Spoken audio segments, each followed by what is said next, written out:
তাআলাও বলেন, বন্ধু আপনি সকলকে জানায়া দেন,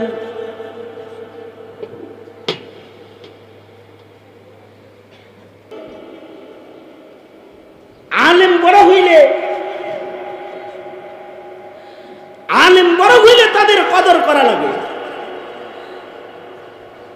এখন আমি এমন এক অবস্থায় পড়ছি যে আমার দুই পাশে দুই বাপ বসা আছেন, ওনারা চলে আসছেন, ওনাদের উপস্থিতিতে হুজুর কত সময় থাকবেন তা জানা নাই,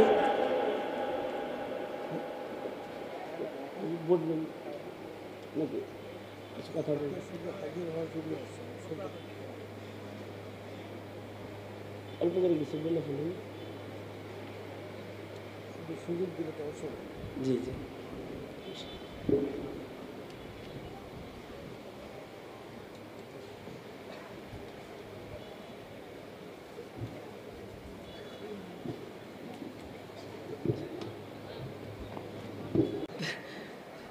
আল্লাহ তাআলা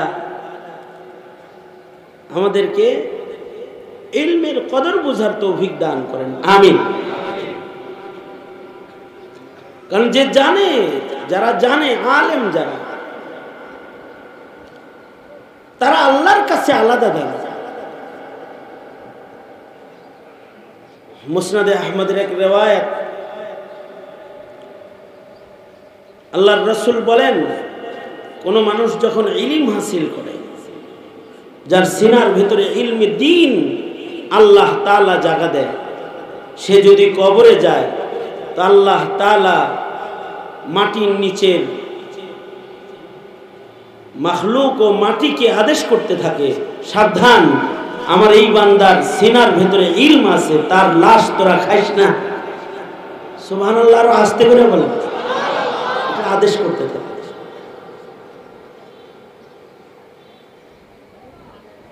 ইমামে মুহাম্মদ রহমতুল্লাহ আলাইহি হানাফি মাযহাবের ইমামদের অন্যতম একজন ইমাম, ইমামে মুহাম্মদ, 4 ইমামের বড় এক ইমাম।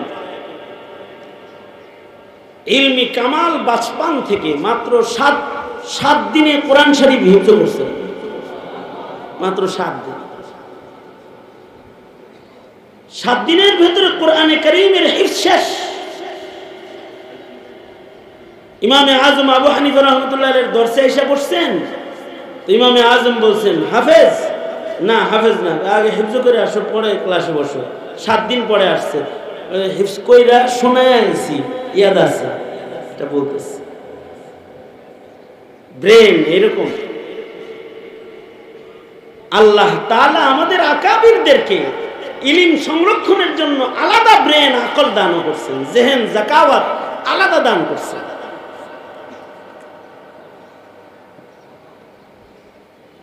আমাদের আকাবিরদের ব্রেনের ভেতরে, যাকাওয়াতের ভেতরে আজীব ক্ষমতা আল্লাহ তাআলা দিয়েছেন। উম্মতের ভেতরে তো এমন আলেম গেছে যারা নবীর সব ইলম মুখস্থ করছে। যেমন শামসুদ্দিন যাহাবী রহমাতুল্লাহি আলাইহি সম্পর্কে বলা হয়, নবীর কাছে যত ইলম আসছে, সাহাবীরা যা পাইছে, যা দুনিয়াতে নবীজি রেখে গেছে, এই সব ইলম শামসুদ্দিন যাহাবী একাই হাদিস সব বলে দিতে পারবে। আকল, ফাহাম, যাকাওয়াত সব আলী শান, লক্ষ লক্ষ হাদিস মুখস্থ করে ফেলছে নিজের শক্তিতে না। ওই যে বলছে না, আলেম মুনতাখাব, নবুয়ত যেমন মুনতাখাব, আলেম কে হবে আল্লাহর পক্ষ থেকে সে নির্বাচিত। ময়দানে মাহশরে আলেমকে আলাদা আল্লাহ তাআলা আলাদা মর্যাদার আসন দান করবেন।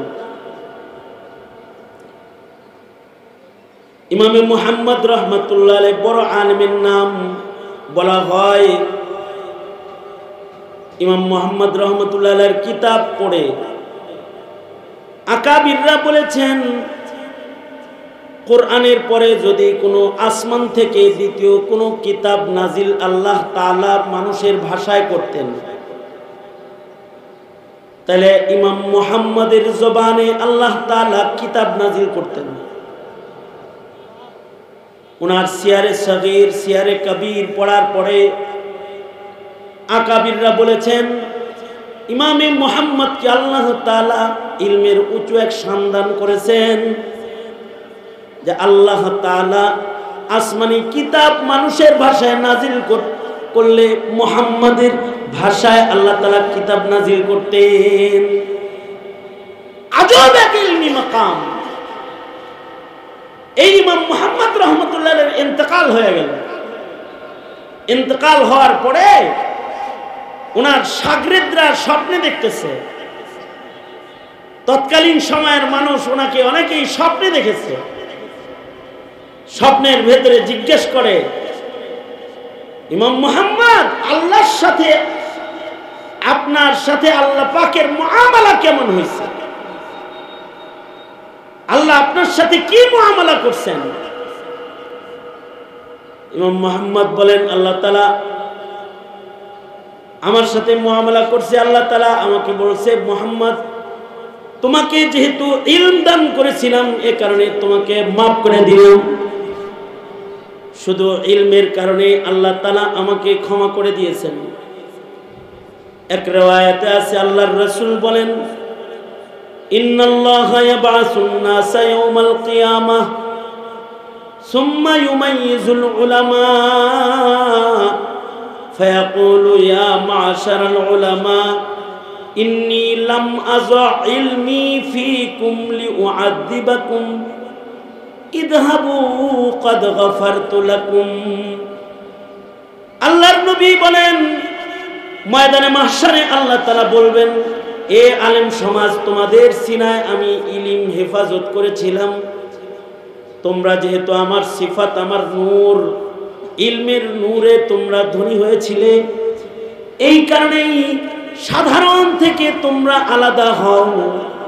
ইলমের সম্মানে হিসাব ছাড়া তোমাদের মাফ করে দিলাম।